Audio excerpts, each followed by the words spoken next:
नमस्कार, मैं राजेंद्र कानूनगो state update में आपका स्वागत करता हूं। मेरे साथ वरिष्ठ पत्रकार, राजनीतिक विश्लेषक डॉक्टर शिशिर उपाध्याय उपस्थित हैं। उनका मैं हार्दिक स्वागत करता हूं। उपाध्याय जी, जो आजकल नेताओं के जो बोल हैं वो अपने आप में विस्मयकारी होते जा रहे हैं।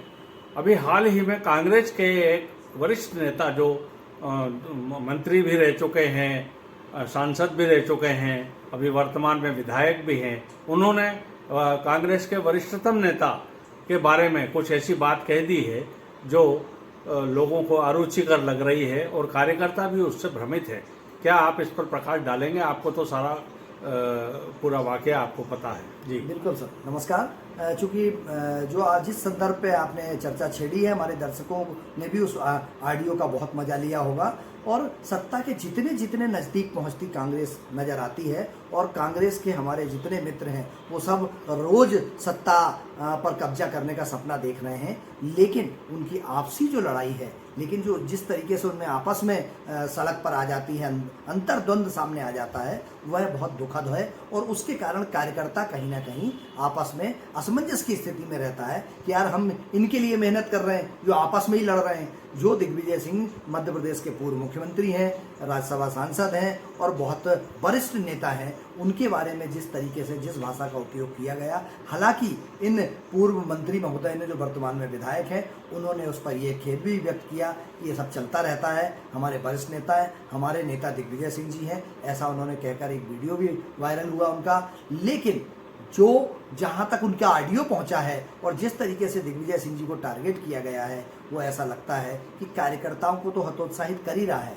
साथ ही कांग्रेस की अंदरूनी जो उठापटक है वो सड़क पर लाकर सत्ता के नज़दीक पहुंचने का जो सपना है उस पर भी पानी फेरता नजर आ रहा है। सर, आपने देखा होगा कि इसके पहले भी दिग्विजय सिंह जी के बारे में उमंग सिंघार जी ने काफ़ी कुछ पहले कुछ बहुत अच्छी टिप्पणियां की थी, जिस पर बाद में बातचीत भी हुई थी। भारतीय जनता पार्टी में भी इसी तरीके की परिस्थितियां बनती हैं, लेकिन उनको संभाल लिया जाता है, उन पर तत्काल कार्रवाई की जाती है, सीज फायर किया जाता है। जैसा कि आपने इसके पहले हमारे दर्शकों ने सुना होगा सर कि भारतीय जनता पार्टी में भी इस तरह के अपने नेताओं के प्रति लेकर बहुत सारा आक्रोश है और जो सड़कों पर आता है। भाजपा और कांग्रेस में अंतर सिर्फ इतना है सर कि वहाँ तत्काल भाजपा में उसको मैनेज किया जाता है, बुलाया जाता है, चर्चा की जाती है और ख़त्म किया जाता है मामला।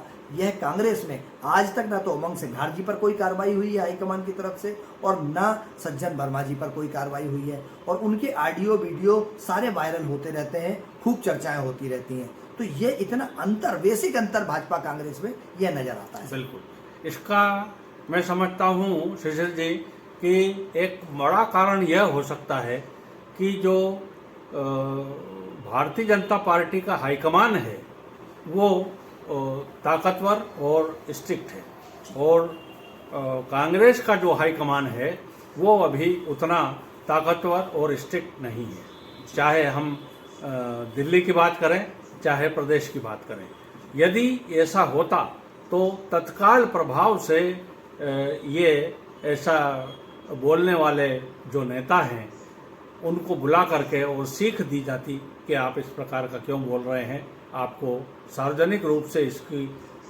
बात करना चाहिए। लेकिन ऐसा हो नहीं रहा है। तो उसका कारण एकमात्र मैं यही समझता हूँ कि जो हाईकमान है, जो दिल्ली में बैठा है बीजेपी का, उसकी पकड़ मजबूत है, एक एक कार्यकर्ता पे, एक एक नेता पे उसकी पकड़ है। और कांग्रेस के जो नेता हैं वो एक प्रकार से नेतृत्व विहीन होते जा रहे हैं। ऐसा यदि कह दिया जाए तो कोई बुराई नहीं है। सपने तो बड़े देख रहे हैं मध्य प्रदेश में सरकार बनाने के, लेकिन जो कर्म हैं उनके, जो बयान जो बोल रहे हैं वो कहीं से भी उचित नहीं है। क्या कहेंगे आप? बिल्कुल सही कह रहे हैं सर आप। भाजपा और कांग्रेस में ये बेसिक अंतर है कि भारतीय जनता पार्टी में भी इतना अंतर्द्वंद होने के बाद, विरोध होने के बाद भी उनका नेतृत्व तो बहुत स्ट्रिक्ट रहता है और उस पर तत्काल काबू पाया जाता है। कई लोगों को उन्होंने बाहर भी किया, हालांकि वोटों को देखते हुए उनको तुरंत अंदर भी ले लिया जाता है, लेकिन एक मैसेज दिया जाता है कार्यकर्ता को कि अगर पार्टी लाइन से बाहर चलोगे तो आपको बाहर कर दिया जाएगा। ऐसा उमा भारती जी के साथ हुआ, ऐसा बहुत सारे लोगों के साथ हुआ।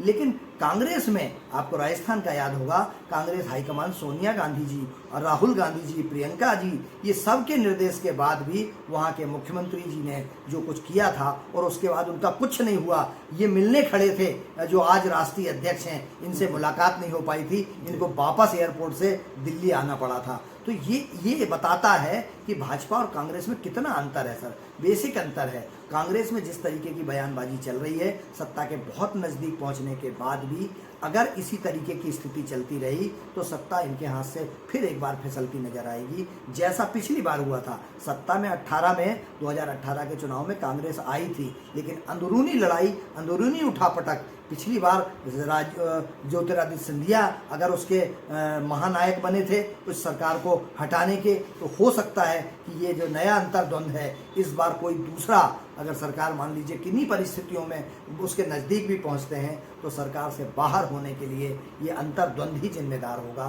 क्योंकि आज भी कांग्रेस के बहुत सारे माननीय दिग्गजों में इंटरनल बहुत ज़्यादा फ्रैक्शंस हैं, चाहे नेता प्रतिपक्ष हों, चाहे सज्जन वर्मा जी हों, चाहे विजय लक्ष्मी साधो जी हों, चाहे कांग्रेस के दूसरे अन्य लोग। ये चीज़ें हमने जो विधानसभा का अंतिम सत्र था उसमें हम ये चीज़ देख चुके हैं, आंखों से और कानों से पूरी बातें सुन चुके हैं। इसमें कोई दो मत नहीं है कि कांग्रेस आपस में विभाजित है।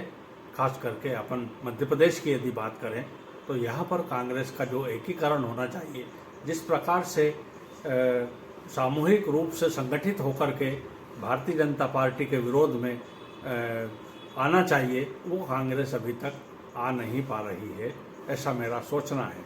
आप यदि इसको किसी तरीके से कोई और बात करना चाहते हैं तो आप इसको बताएं कि भाई ऐसा क्यों हो रहा है। सर देखिए, जहां नेतृत्व सशक्त होता है, आपने अभी हमारे दर्शकों को बताया, भारतीय जनता पार्टी का नेतृत्व सशक्त है, ताकतवर है, और इसीलिए उसके सामने कार्यकर्ता सुनते हैं। कांग्रेस में नेतृत्व जो है ताकतवर नहीं है, और यही वजह है कि छत्रप मजबूत हैं और छत्रप अपनी मर्जी से सरकार को चलाते नजर आते हैं। बिल्कुल, कांग्रेस में आपस में बहुत विरोधाभास है लोगों में।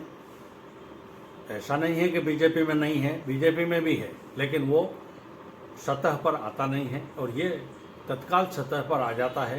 राजस्थान का मसला अभी तक पूरे कार्यकाल निपट गया, लेकिन दोनों का पायलट का और गहलोत जी का मसला सुलझ नहीं पाया।